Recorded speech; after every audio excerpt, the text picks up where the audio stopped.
K projektu modernizácie verejného osvetlenia sme pristúpili v roku 2010 na základe výzvy Ministerstva hospodárstva v rámci operačného programu Konkurencieschopnosť a hospodársky rast.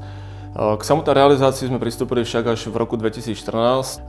Realizácia prebiehala veľmi rýchlo. Musím pochváliť najmä jednoduchú montáž a inštaláciu daného osvetlenia. Kvázi od septembra, kedy sa začala samotná realizácia, tak do polky októbra už sme mali celú realizáciu hotovú. Výsledky tejto realizácie hodnotím veľmi kladne, nakoľko sme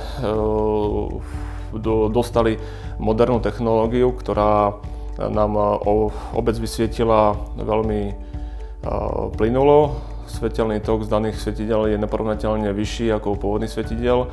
Úsporu dokážem hodnotiť iba na základe krátkeho obdobia na konci roka.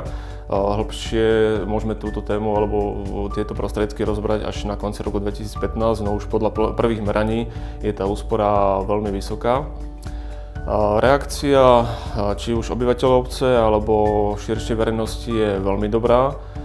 Máme veľmi dobrú spätnú väzbu aj od či už starostov obyvateľov nielen zo západného, ale aj zo stredného a východného Slovenska, ktorí náhodne prechádzajú cez našu obec a vidia, ako je tá realizácia a výsledky tej realizácie, aké sú.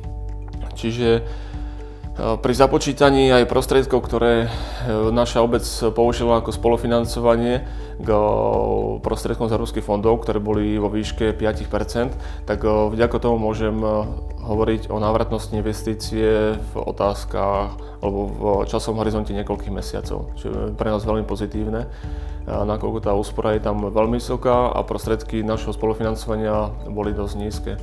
Čiže financovanie formou alebo za pomoci európskych fondov myslím, že je vysoko efektívne. V moderných svietidlách sa využíva LED technológia.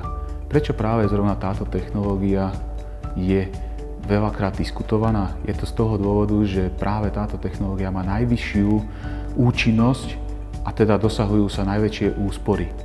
Samozrejme sú tam aj iné výhody, ako je dlhšia životnosť, prevádzka svietidiel, farebné podanie, nemyhavé svetlo, ktoré tiež podporuje a zvyšuje bezpečnosť v uliciach.